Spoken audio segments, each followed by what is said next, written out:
আল্লাহ রাব্বুল আলামিন জানায়, আল ইয়াউমা তুজজা কুল্লু নাফসিন বিমা কাসাবাত লা যুলমাল ইয়াউম। ও বান্দা শোনো, ওই দিন বিচারে কারো উপরে কারো জুলুম করা হবে না, এক চুল পরিমাণও কারো উপরে জুলুম হবে না, কাউকে ঠকিয়ে দেওয়া হবে না, কাউকে জিতানো হবে না। দুনিয়ার বিচারের মঞ্চের মধ্যে দল করলে ঠকে যায় না, দল করলে জিতে যায়, দল করলে ছাড়া পেয়ে যায়, খুন করার পরেও তার বিচার হয় না। কিন্তু যদি কোনো দলের না হয়, তাহলে শরীফ ওসমান হাদির মতো মাথায় গুলি লেগে খুন হওয়ার পরেও বিচার হয় না। বলো ঠিক কিনা?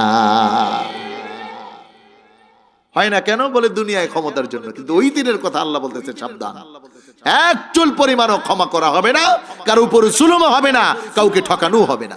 নবীজি বলেন, যারা বিনা হিসাবে ওই কঠিন মুহূর্তের দিন আরশের নিচে ছায়া পাও আর ছায়া পেতে চাও, যারা আল্লাহর জান্নাতে বিনা হিসাবে যেতে চাও, তাদের জন্য আমি রাসূল বলতেছি, এক নম্বরে তোমার গুণ হবে ইমামুন আদেল, তুমি একজন ন্যায় পরায়ণ বাদশা হতে হবে। তুলাপুরের এলাকার মুরব্বীরা ভালো করে বুঝুন, ওই দিন আল্লাহকে বললে হবে না, আল্লাহ ছেলে একটু গায়ে হলুদের অনুষ্ঠান করতে চাইছে, না দিয়া পারি নাই, মেয়ে একটু লেহেঙ্গা পরতে চাইছে, একটু ডিস্কো হবে, একটু আর্ট করবে, আছে না নাই? আয় জোরে বলো, আছে না নাই? আপনি বলবেন যে কি করবো, মেয়েটা চাইছিল হুজুর, লিপস্টিক না দিয়ে কে বাইর হইতে পারে, দিছিলাম টাকা। আল্লাহ বলবেন, ইমামুন আদেল হতে পারো নাই, তোমার 5 জন সদস্য বিশিষ্ট ফ্যামিলিকে তুমি রক্ষা করতে পারো নাই। ও যুবক, ইংরেজি অনেক পারো, গণিত অনেক পারো, ভূগোল অনেক পারো, রাজনীতি অনেক বুঝো, মারামারি অনেক পারো, কিন্তু যদি একটু বলা হয় ইবাদতটুকু কতটুকু করেছো, কোরআন কতটুকু পারো, আল্লাহর জন্য তোমার জীবনের কতটুকু বরাদ্দ করেছো, একটুও পাওয়া যাবে না। এই তুলাপুরের যুবকদের জন্য আমার পক্ষ থেকে এতটুকু কথা, আগামীর রাষ্ট্রকে বাঁচাতে, আগামীর এই সোনার বাংলাকে বাঁচাতে, আগামীর এই ইসলামী সমাজকে বাঁচাতে, আগামীর এই দেশকে কোরআন সুন্নাহ মাফিক পরিচালিত করতে তোমাদের বিকল্প নাই। এদেশের যুবকদেরকে হাতে দেওয়া হচ্ছে সামান্য অর্থের বিনিময়ে আর সামান্য ক্ষমতার বিনিময়ে ফেন্সিডিল, ইয়াবা, অস্ত্র, গাঁজা, লাঠি, এগুলো দিয়ে ছাত্র সংসদ আর ছাত্র রাজনীতির নামে যুবকদেরকে একটা সন্ত্রাস, এক একটা সন্ত্রাস বানাচ্ছে। কথা বলো ঠিক কিনা? ও বাবা, আল্লাহু আকবার। বুইরা বিড়ি খায়, টিভি ছায়, জুয়াও খেলায়, বুইরা বিড়ি খায়, বুড়ার পাও গেছে কবরে, বুড়া হাতে নিছে লাঠি, বুড়ার পাও গেছে কবরে, বুড়া হাতে নিছে লাঠি, তবুও বুড়ার মুখে জ্বলে পেতনির মুখের বাতি, তোরা দেখ দেখ রে, তবুও বুড়া টানে সিগারেট, তোরা দেখ দেখ রে, তবুও বুড়া টানে সিগারেট। আছে না নাই? মইরা যাইব 2 দিন পরে, কাশতে কাশতে গুজা হয়ে যাইতেছে, এরপরও টান একটা দিয়া কাশ দেয়। আমার ভাইরা এটা মনে রাখতে হবে, আল্লাহ রাব্বুল আলামিন বলেছেন, মান আদালি ওয়ালিয়ান ফাকাদ আযানতুহু বিল হারব। 3টি বিষয় স্পষ্ট, আল্লাহ, নবী এবং আল্লাহর ওলি যারা হয় তাদের সাথে বেয়াদবি করলে আল্লাহ ছাড় দেন না। কথা বলেন ঠিক কিনা? এজন্য আমরাও তাদের পক্ষ অবলম্বন করতে চাই না। যে বা যারা, যেই দল বা যারা, যেই ব্যক্তি বা যারা ওলিদের বিরুদ্ধে কথা বলো, আগামীতে সাবধান হয়ে যাও। এদেশে ওলিদের বিরুদ্ধে কথা বলে কেউ পার পায় নাই, ভালো থাকে নাই, আগামী দিনেও কেউ থাকতে পারবে না। বলো ঠিক কিনা?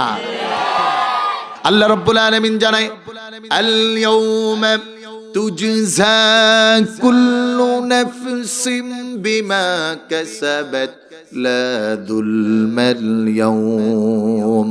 ও বান্দা শোনো, ওই দিন বিচারে কারো উপরে কারো জুলুম করা হবে না, এক চুল পরিমাণও কারো উপরে জুলুম হবে না, কাউকে ঠকিয়ে দেওয়া হবে না, কাউকে জিতানো হবে না। দুনিয়ার বিচারের মঞ্চের মধ্যে দল করলে ঠকে যায় না, দল করলে জিতে যায়, দল করলে ছাড়া পেয়ে যায়, খুন করার পরেও তার বিচার হয় না। কিন্তু যদি কোনো দলের না হয়, তাহলে শরীফ ওসমান হাদির মতো মাথায় গুলি লেগে খুন হওয়ার পরেও বিচার হয় না। বলো ঠিক কিনা? হয় না কেন? বলে দুনিয়ায় ক্ষমতার জন্য। কিন্তু ওই দিনের কথা আল্লাহ বলতেছে সাবধান, এক চুল পরিমাণও ক্ষমা করা হবে না, কারো উপর জুলুম হবে না, কাউকে ঠকানো হবে না। আল্লাহর হাবিব বলেন এই 7 শ্রেণীর মানুষের এক নাম্বার হলো ইউদিল্লুহুমুল্লাহু ফি দিল্লিহি ইয়াওমা লা দিল্লা ইল্লা দিল্লুহ, যেই দিন আল্লাহর আরশের নিচে ছায়া ছাড়া আর কোনো ছায়া থাকবে না, যেই দিন আল্লাহর দয়া ছাড়া আর কোনো দয়া থাকবে না, যেই দিন কোনো দলের বেড়ানে মানুষ উঠতে পারবে না, যেই দিন কোনো দলের আর কোনো নেতার কথা বলে মানুষ সুযোগ পাবে না, ওই দিন রাজত্ব আর নেতৃত্ব যত থাকবে তিনি হলেন একমাত্র আমার রব আল্লাহ। কোরআনুল কারীম আল্লাহ রাব্বুল আলামিন জানায়, শোনো আমি রব এমন, ওই দিন কোনো নেতৃত্ব থাকবে না, একমাত্র আমি রব্বুল আলামিন অবশিষ্ট থাকব, সব শেষ হয়ে যাবে। কোরআন বলে কুল্লু মান আলাইহা ফানিন ওয়া ইয়াবকা ওয়াজহু রাব্বিকা যুল জালালি ওয়াল ইকরাম। আল্লাহর হাবিব বলেন এই কঠিন মুহূর্তে কেউ তোমার সাহায্যকারী নাই, কেউ তোমার আপন নাই, তোমার ছেলে মেয়ে কেউ তোমার কাছে নয়, তোমার নেতা তোমার নেত্রী তোমার কাছে নয়। রাসূলুল্লাহ বলেন ওই দিন 7 শ্রেণীর মানুষ আল্লাহর আরশের নিচে ছায়া পাবে, বিনা হিসাবে আল্লাহর জান্নাতে যাবে। আওয়াজ করে একবার বলেন আল্লাহু আকবার। কারা কারা আমরা আল্লাহর জান্নাতে বিনা হিসাবে যেতে চাই? একটু হাত তুলে দেখান। নারায়ে তাকবীর, নারায়ে রিসালাত, বাঁচাও ঈমান, বাঁচাও দেশ। হাত নামা। আমার প্রিয় ভাইরা, আমার বন্ধুরা, একটু ভালো করে শুনবেন, সংক্ষেপে তাফসীরগুলো সমাপ্ত করতে হবে। 1 নম্বরে রাসূল বললেন নবীজির সবচেয়ে প্রিয় একজন সাহাবী, যাকে বলা হয় রাইসুল মুহাদ্দিসিন, যিনি নবীর দরজা থেকে এক চুল পরিমাণ চলে যেতেন না। হাদিস প্রমাণ করে 3 দিন পর্যন্ত না খেয়ে গলা কাটা মুরগির মতো পড়ে থাকতেন আবু হুরায়রা। তিনি বলেন শোনো, নবীজি বলেন যারা বিনা হিসাবে ওই কঠিন মুহূর্তের দিন আরশের নিচে ছায়া পাও আর ছায়া পেতে চাও, যারা আল্লাহর জান্নাতে বিনা হিসাবে যেতে চাও, তাদের জন্য আমি রাসূল বলতেছি 1 নম্বরে তোমার গুণ হবে ইমামুন আদেল, তুমি একজন ন্যায় পরায়ণ বাদশা হতে হবে, ন্যায় পরায়ণ ওয়ালা বাদশা। এক হাদিস প্রমাণ করে কুল্লুকুম রাঈন ওয়া কুল্লুকুম মাসউলুন আন রাইয়াতিহি, সব মানুষ হলো বাদশা, প্রত্যেকে একটা নেতা নিযুক্ত করা। আপনি আপনার পরিবারের 5 জনের বাদশা। যদি কোনো সন্তান পরিবারে না থাকে তাহলে ওই ব্যক্তিটা তার পরিবারের স্বামীর বাদশা, কারণ নেতা তো হলো পুরুষ। এজন্য প্রত্যেকটা মানুষ তার জায়গা থেকে দায়িত্বের জন্য প্রশ্ন করা হবে। ওয়াকুল্লুকুম মাসউলুন আন রাইয়াতিহি, এই বাদশা মানে খালি দেশের বাদশা না। আমার প্রিয় ভাইরা, আমি একটা সংগঠনের নেতা, আমি মসজিদের সভাপতি, আমি একটা সংগঠনের সভাপতি, আমি একটা বাজার কমিটির সভাপতি, আমি মোকামের সভাপতি, আমি কবরস্থানের সভাপতি, তার মানে আমি এই কবরস্থানের লিডিং পয়েন্টের নেতা। আল্লাহর হাবিব বললেন শোনো, ইমামুন আদেল 1 নম্বরে যারা ওই কঠিন মুসিবতের দিন, যেই দিন কেউ কারো নয়, যেই দিন সূর্যটা আধা হাত উপরে আসবে, মানুষ পাগল হয়ে যাবে, ওই কঠিন মুসিবতের সময় 1 নম্বরে যারা আল্লাহর আরশের নিচে ছায়া পাবে, আল্লাহর জান্নাতের জন্য নিযুক্ত হবে, সিলেকশন হবে, ওই সিলেকশনে যারা পাস করবে তারা হলো ইমামেন আদল। তারা তাদের দায়িত্বের জায়গায় কখনো ন্যায় পরায়ণতাকে ছাড়ে নাই, অনিয়ম কোনো কাজ করে নাই, ন্যায়ের বিরোধী কোনো কাজ করে নাই। আরেকটু সহজ বাক্যে স্বজনপ্রীতি আপনারা চিনেন? স্বজনপ্রীতি চিনেন? এই গতকালকে দেখলাম হাসানাত আব্দুল্লাহ বলেছে যে আমাদের দেশের রাজনীতির প্যাটার্ন হলো যে রাজনীতিতে পাস করবে সে এমপি হবে, তো এমপি হওয়ার পরে এমপির জন্য সকল কিছু কেনায় শুল্ক নাই। তাহলে একটা গাড়ির দাম 8 কোটি টাকা, এমপি সাহেবের জন্য কিনা জায়েজ।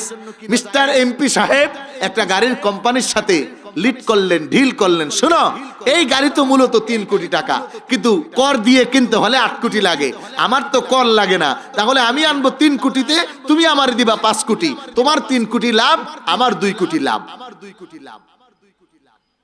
ইমামুন আদেল, নেতা হইছে এমপি, শুরুতেই তার সুযোগ দিয়ে ন্যায় পরায়ণতাকে নষ্ট করতেছে।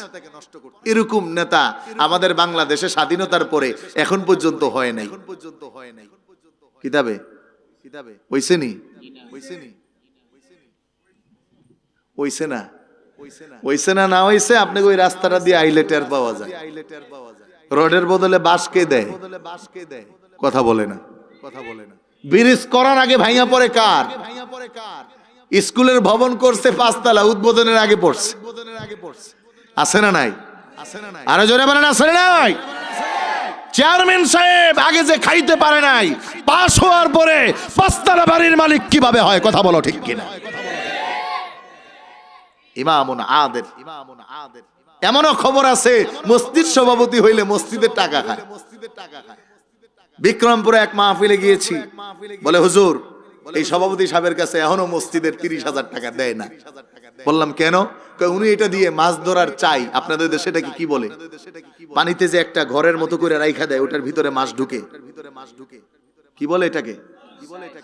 চাই। চাই না? চাই তো বলে, ওই যে ঘরের মতো খোয়ার, ঢুকলে আর মাছ বের হতে পারে না। বলে হুজুর 30,000 টাকা দিয়ে ওই যে চায়ের ব্যবসা দিছে, ওই চায়ের ব্যবসা এখন 10 লাখ হয়েছে, এখনো নাকি ওনার 30,000 হয় নাই। এজন্য নেতা নির্বাচন করতে হলে চিন্তা ভাবনা করে করতে হবে। আজকে অনলাইনে সেই রেকর্ডটা ফাঁস হচ্ছে। এই সিলেটের একজন নেতৃত্ব স্থানীয় মানুষ সংসদ পর্যন্ত গিয়েছিলেন, আমাদের রহমান, যার নেতৃত্বের গুণাবলীতে সেই দিন সংসদে লক্ষ আলেমদের মনের বাসনা কথা হয়েছিল, কেমন করে সংসদে আইন পাস হয় যে আমার দেশের সিলেবাস 95% মুসলমানের রাষ্ট্রে, কেমন করে শরীফা ঢুকে যায়, কেমন করে লেসবিয়ান জেন্ডার ঢুকে যায়, এটা বড় প্রশ্নবিদ্ধ। 19 কোটি টাকার আবারও বইকে বরাদ্দ বাদ দিয়ে নতুন করে বই তারাই এনেছিল। এরাই হলো জাতির যোগ্য নেতা। কথা বলো ঠিক কিনা? আমার ভাইরা খুব বুঝেন, সময় সংক্ষেপ, আমি দৌড় দিতে হবে, 9টায় ক্লোজ করতে হবে। ইমামুন আদিল, আপনি আপনার ঘরের নেতা। ও আমার ভাইরা ভালো করে বুঝুন, তুলাপুরের এলাকার মুরব্বীরা ভালো করে বুঝুন। ওই দিন আল্লাহকে বললে হবে না, আল্লাহ ছেলে একটু গায়ে হলুদের অনুষ্ঠান করতে চাইছে, না দিয়া পারি নাই। মেয়ে একটু লেহেঙ্গা পরতে চাইছে, একটু ডিস্কো হবে, একটু আর্ট করবে, আছে না নাই? আয় জোরে বলো, আছে না নাই? আপনি বলবেন যে কি করবো, মেয়েটা চাইছিল হুজুর লিপস্টিক না দিয়ে কে বাইর হইতে পারে, দিছিলাম টাকা। আল্লাহ বলবেন ইমামুন আদিল হতে পারো নাই, তোমার 5 জন সদস্য বিশিষ্ট ফ্যামিলিকে তুমি রক্ষা করতে পারো নাই। আর ওই দিন কি বলবে জানেন? যারা নেতা, এদেরকে যখন তার অধীনস্থ যারা ছিল তারা জাহান্নামী হবে, এবার তারা বলবে আল্লাহ অত সহজে জাহান্নামে যাব না। আল্লাহ বলবেন কেন? আমাদের দোষ কি? বলে কেন? বলে আমাদের যারা নেতৃত্ব দিছে, আমার বাবা ছিল, আমার ভাই ছিল, আমার এলাকার মুরব্বী ছিল, আমার মোকামের মুরব্বী ছিল, আমার মহল্লার মুরব্বী ছিল, আমার রাজনৈতিক মুরব্বী ছিল, আমার ধর্মীয় মুরব্বী ছিল। তার কথা ছিল যে আমাকে বলবে ভালো কাজ করতে। কি এর ভালো কাজ করছে? আব্বা গিয়ে বলছে আব্বা একটু মমতাজের গানে যাব, 2,000 টাকা লাগবে। আব্বা তো দিয়ে দিছে, আমার দোষ নাই। এবার আব্বারে আগে আনেন, আব্বা জাহান্নামে যাবে, এরপরে আমরা যাব। ইন্না আতানা সাদাতানা ওয়া কুবারানা ফাআদাল্লুনা সাবিলা। সমাজ বড় বিনষ্টের ধারা বানতে। এজন্য নেতৃত্ব যারা দিচ্ছেন সচেতন, সাবধান। আপনার ঘরের কেউ যেন বেপরদায় না চলে, আপনার ছেলে যেন হাজারি না করে। আগামী সামনে নির্বাচন আসতেছে, মারামারির হিরিক ইতিমধ্যে শুরু হয়ে গেছে। আপনার ছেলেকে আপনি থামান। আল্লাহ রাসূল বলেছেন আরেক মুসলমানের 1 ফোঁটা রক্ত তোমার জন্য হারাম। আমার প্রিয় ভাইরা, আমার বন্ধুদের জন্য ইমামুন আদিল হওয়া চাই।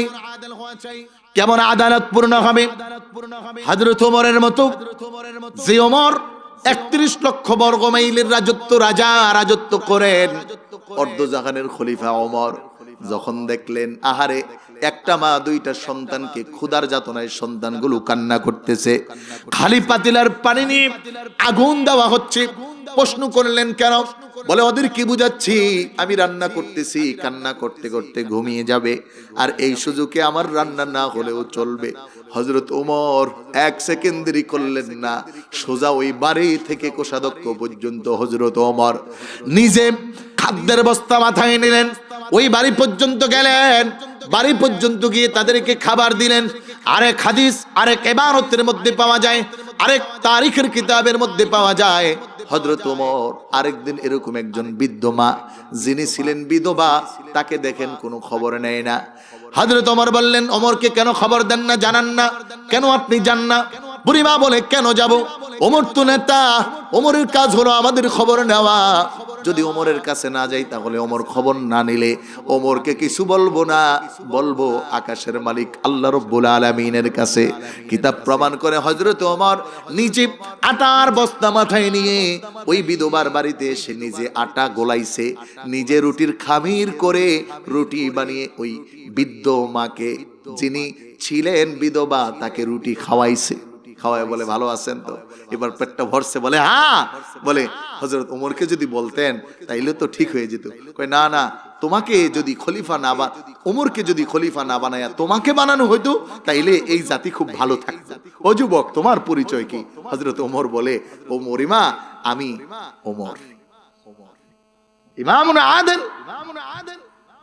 আমরাও নেতা, আমাদের নেতৃত্বের জায়গা আর শূন্য। যে নেতা হয় সেই লঙ্কায় যায়। এজন্য বলে না, যে যায় লঙ্কায় সেই হয় হনুমান, কাকে কি যে বলবো সকলই সমান। কথা বলেন ঠিক না?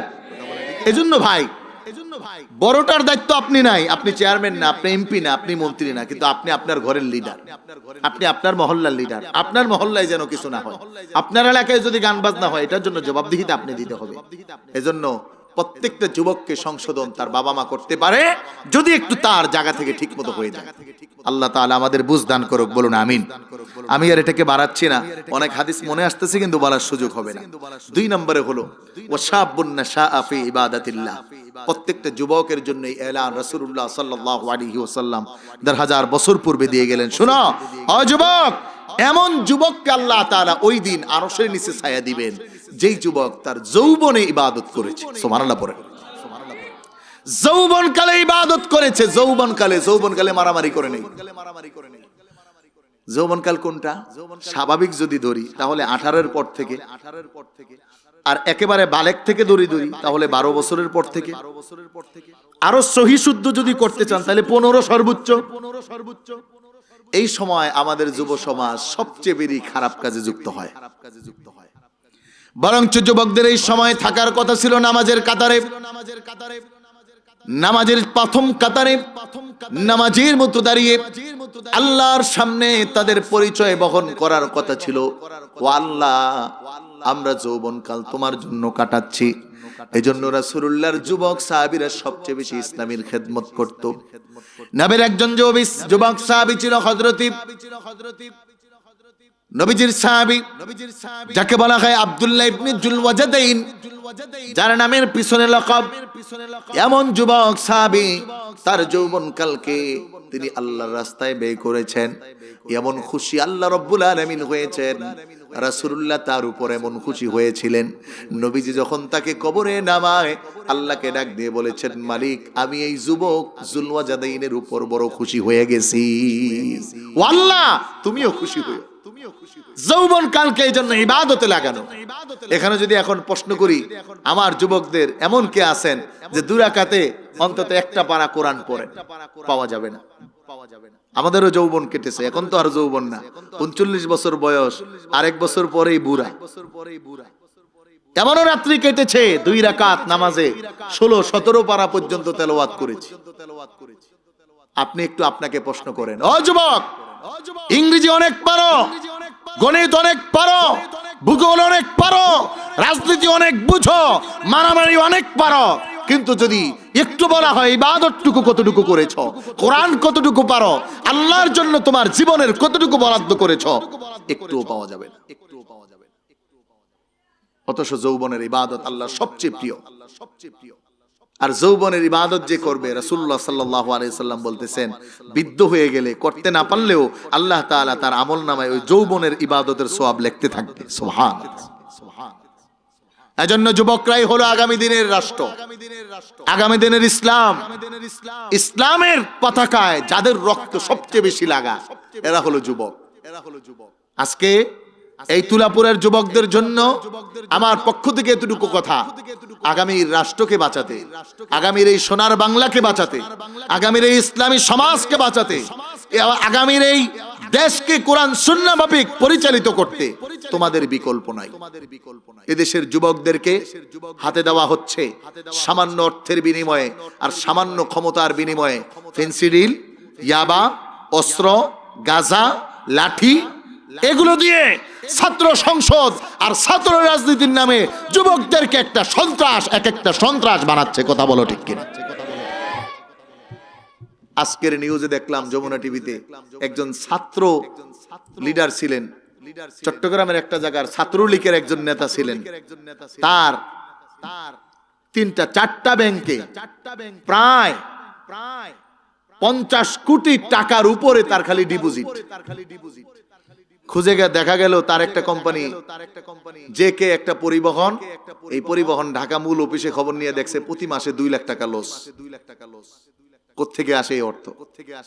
এজন্য যুবক, অর্থ তোমাকে বাঁচাতে পারবে না। যদি তাই হইতো তাহলে তো গত সাদ্দাম যে ছিল ছাত্রলীগের সভাপতি, কই গেছে?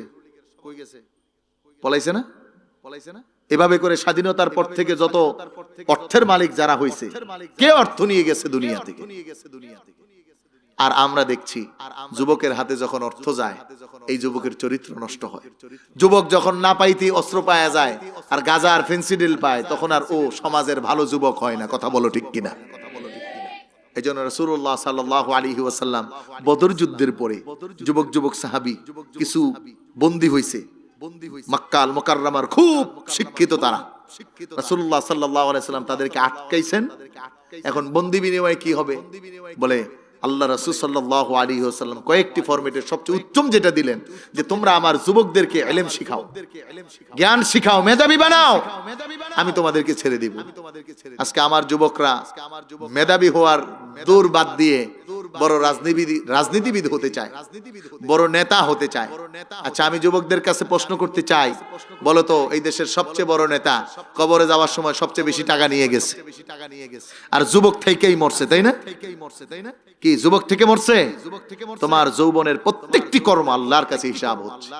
তুমি যদি অবৈধভাবে কারো উপর আঘাত করো, এটা তোমার কালিমা হয়ে গেল, তোমার জীবনের উপর এটা হুমকি হয়ে গেল, পরকালে আল্লাহর সামনে দাঁড়ানোর জন্য বড় বিপদ হয়ে গেল। আর যুবতীদেরকে টিকটক, লাইকি, ভিভু, ভাইবার, ফেসবুক, হোয়াটসঅ্যাপ, ইমো এগুলো দিয়ে নর্তকীর মতো নষ্ট করা হচ্ছে। কথা বলো ঠিক কিনা? নতুন ভাইরাস একটা কি আসছে, সেলিব্রেট হবে। কি হবে? নাউজুবিল্লাহ বলেন। আচ্ছা, আজীব ব্যাপার। এক যুবককে একদিন দেখি প্যান্ট পরা, প্যানের এই হাঁটুর এই জায়গায় ছিঁড়া। তা আমি বললাম এদিকে আয়। কি হুজুর? এসে সালাম দিছে। তো প্যান্ট ছিঁড়া কেন? গরিব নাকি? হুজুর কি বলেন? আমার আব্বা লন্ডন। কি বলে? তো প্যান্ট ছিঁড়া কেন? স্টাইল। কিরে, মুরব্বীরা যতটুকু আমাদের জানাইছে, সিরা সুরা কাপড় তো তারাই পরে যাদের কিছু খাওয়ার নাই, পরার নাই। কথা বলো ঠিক কিনা? সিরা প্যান্ট যদি স্টাইল হয়, তাহলে তোর স্টাইলের মধ্যে লাথি মার। যদি এটাই তোমার স্টাইল হয়, তোমাকে দেখলে একটা ভয়ঙ্কর রূপ মনে হয়।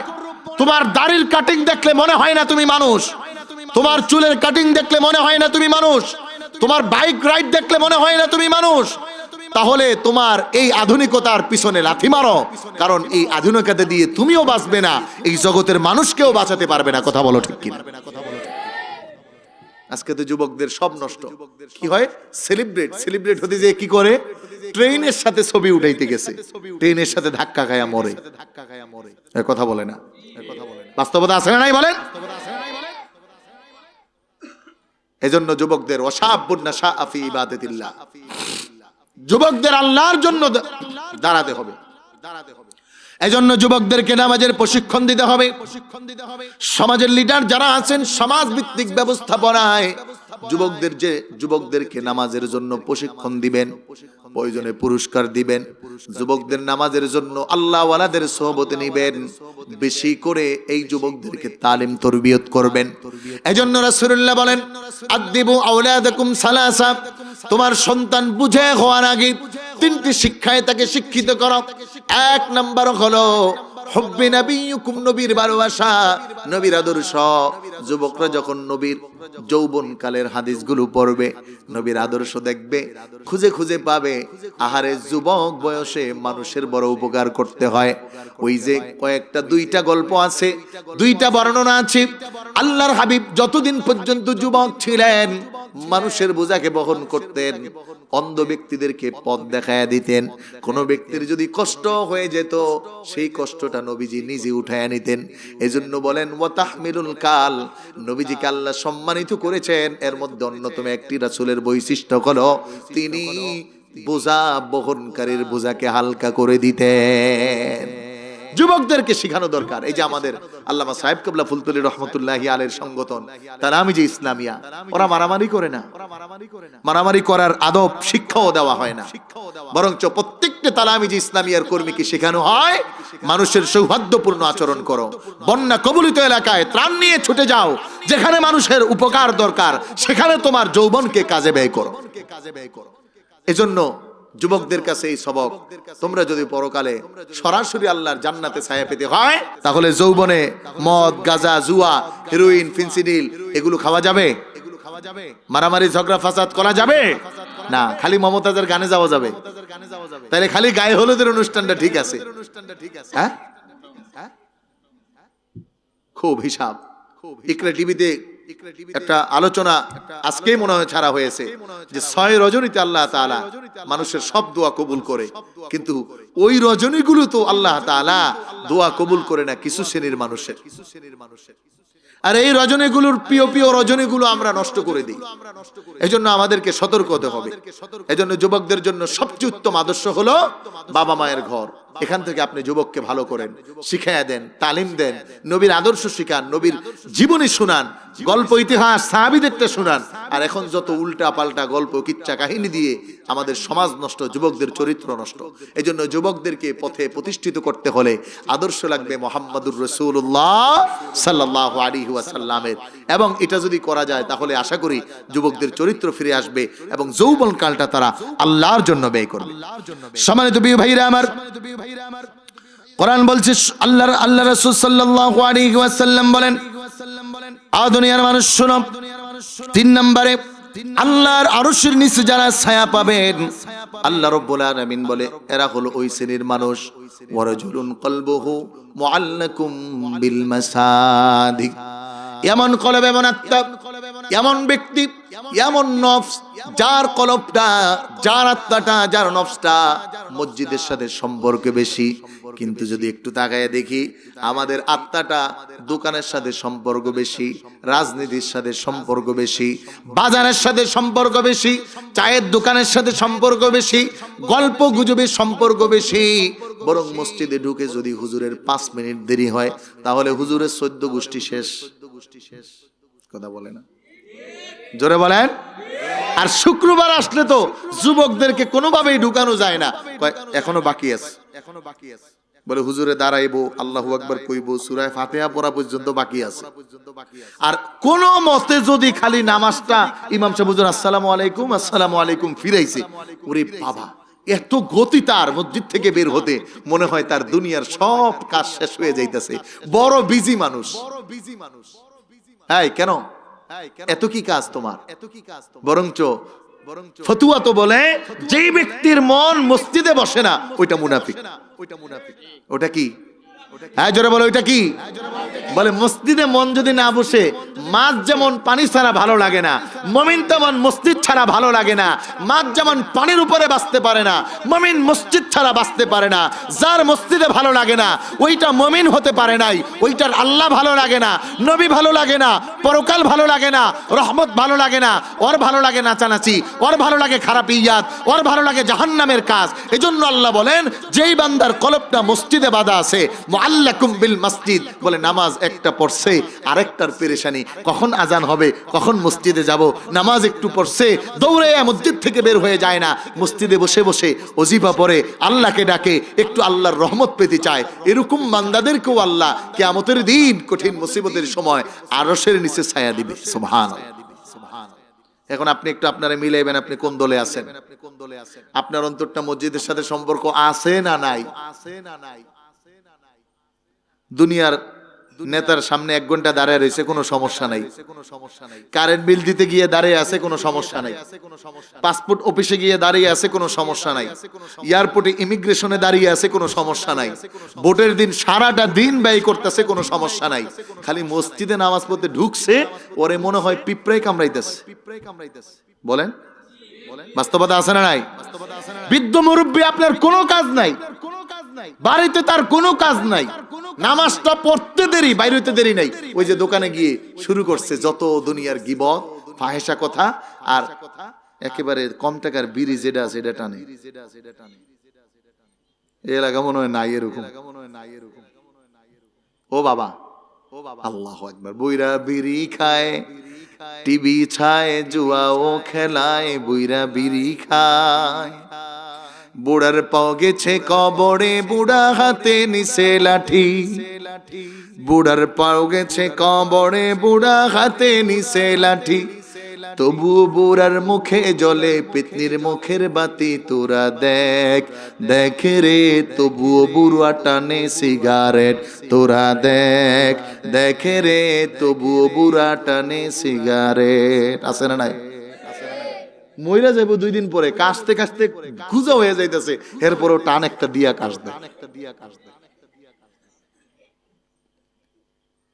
কোনো কাজ নাই, নামাজ পড়ছেন, বসবেন, আপনার জীবনের হায়াত শেষ, জীবনের সব জৌলুস্ত শেষ, যৌবনত্ব শেষ, দেখা শেষ।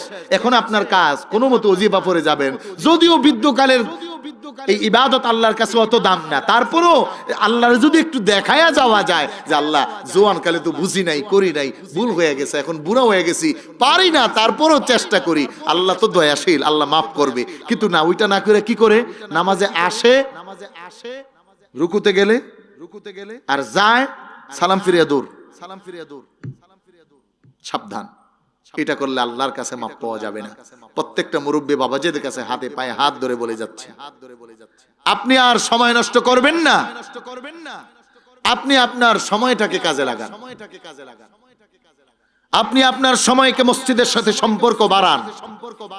রাসূল বলেন, ইসবাগুল উযুআ আলাল মাকারিহ ওয়া কাসরাতুল খুতা ইলাল মসজিদ ওয়া ইনতিদারুস সালাতি ইলাস সালাহ।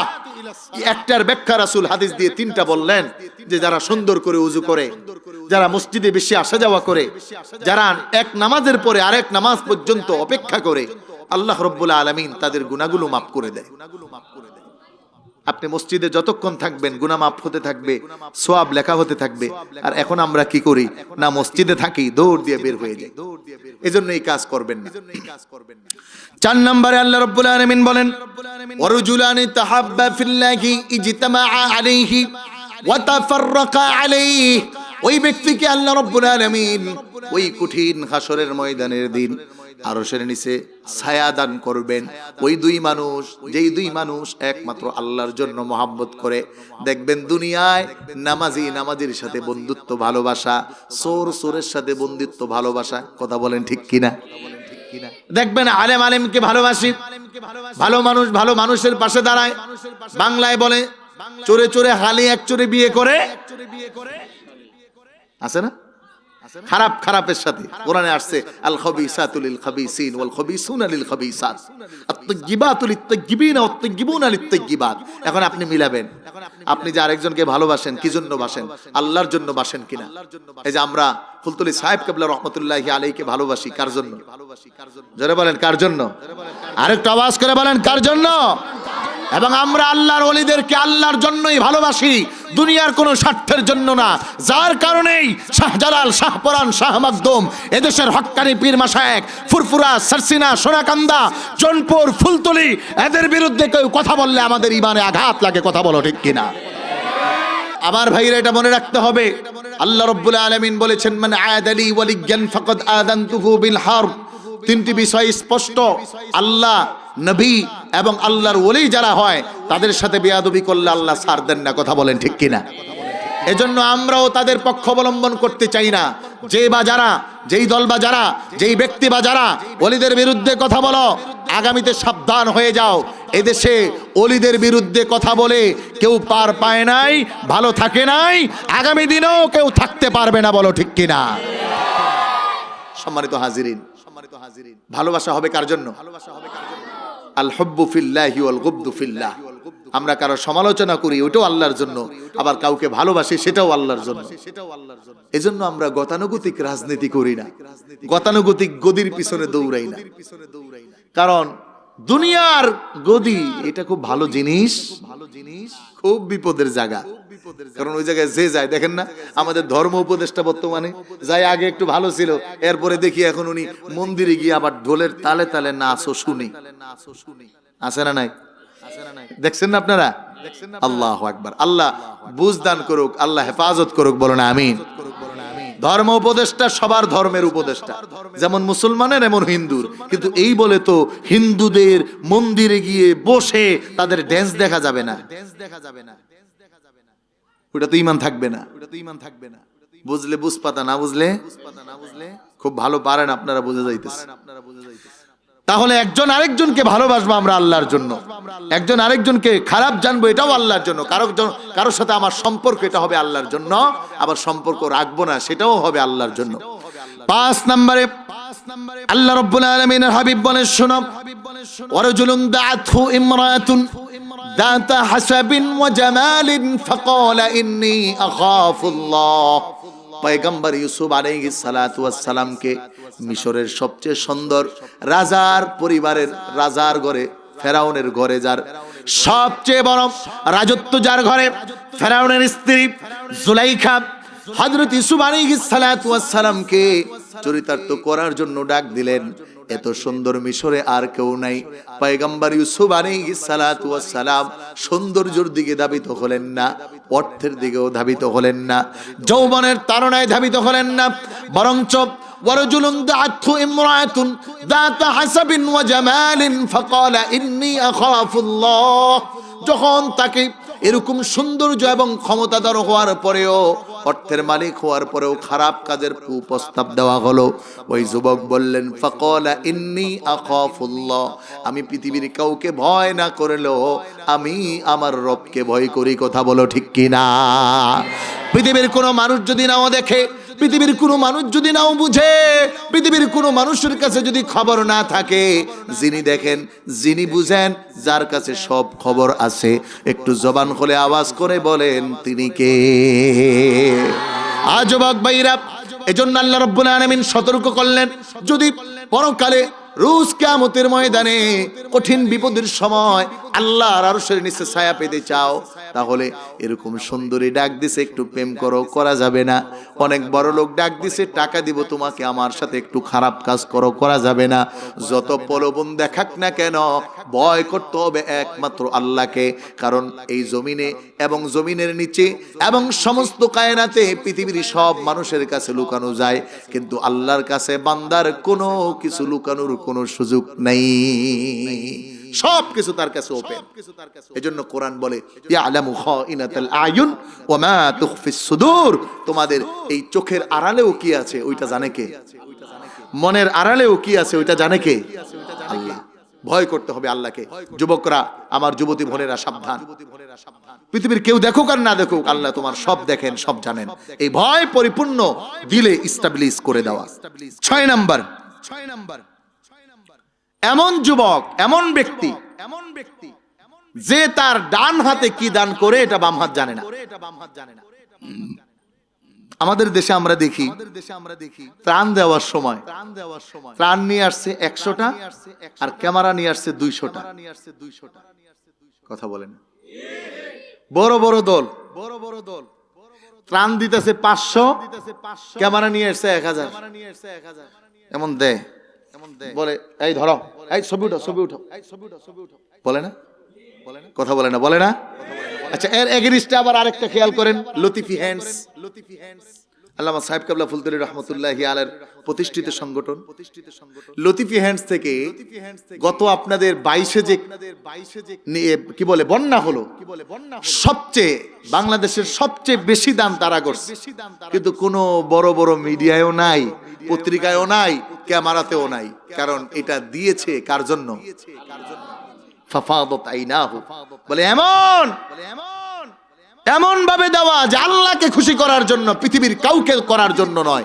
কে আমাকে দানবীর বলল আর কে বলল না ওইটা আমার দেখার বিষয় নয়। মসজিদের প্রয়োজন আমি দিয়ে দিছি, মাদ্রাসার প্রয়োজন আমি দিয়ে দিছি, কবরস্থানের প্রয়োজন আমি দিয়ে দিছি, মোকামের প্রয়োজন আমি দিয়েছি, একজন বিধবা মেয়ের বিয়ে হয় না আমি বিয়ে দিয়ে দিলাম। এটা আল্লাহকে দেখানোর জন্য করো, পৃথিবীর কোনো ব্যক্তি নয়। যদি আল্লাহকে দেখানোর জন্য করো তাহলে আল্লাহ বলেন ওই কঠিন মুসিবতের সময় আমার আরশের নিচে তোমাকে আমি ডাইকা নিব। সুবহানাল্লাহ। এজন্য দান যা করবেন 1 টাকা করেন আর 5 টাকা করেন, এটা কার জন্য করতে হবে? পৃথিবীর কোনো ব্যক্তি আর পৃথিবীর কোনো মানুষকে দেখানোর জন্য করা যাবে, দানবীর হওয়ার জন্য করা যাবে। আমাদের দেশে তো মুসিবত হয়, হজ করে আসলে আল্লাহর সামনে না রাখলে রাগ করে ফেলায়, একটু দান দুন করলে বিশাল দানবীর লিখতে হয়। আল্লাহ বলেন তোরা তো সব ফকির, আল্লাহুল গনিয়্যু ওয়া আনতুমুল ফুকারা, তোমরা তো সব ফকির, যা টাকা পয়সা দেওয়ার এটা আমি দিতে পারি, অথবা বড় লোক যদি বলো তা আমি আল্লাহকে বলতে পারো। সবাইরে দেওয়ার পরেও যার ভান্ডারে একটুও কমে না তিনি কে? এজন্য আপনি যা দেন এটা আল্লাহর জন্য, যে আমি আল্লাহকে খুশি করতে দিয়েছি। এজন্য এমন যে চুপি চুপি দেওয়া, এটার মূল অর্থ যে এমন ভাবে দেওয়া, চুপি চুপি দেওয়া, কেউকে না জানায়া দেওয়া। এজন্য বলে না হাল্লাকা সিররুন ইনদাল্লাহ, হাল্লাকা সিররুন ইনদাল্লাহি বাইনাকা আনতা ওয়া বাইনাল্লাহ। ও দুনিয়ার মানুষ, তোমার এমন কোন আমল আছে যেটা তুমি আর তোমার রব জানো, পৃথিবীর আর কেউ জানে না। একটা আমল করবেন জীবনে, যে কোনো একটা আমল করেন যে ওইটা আপনি আর আপনার আল্লাহ জানবেন। সুবহানাল্লাহ পড়ুন। মিলায়েন কি কি করছেন।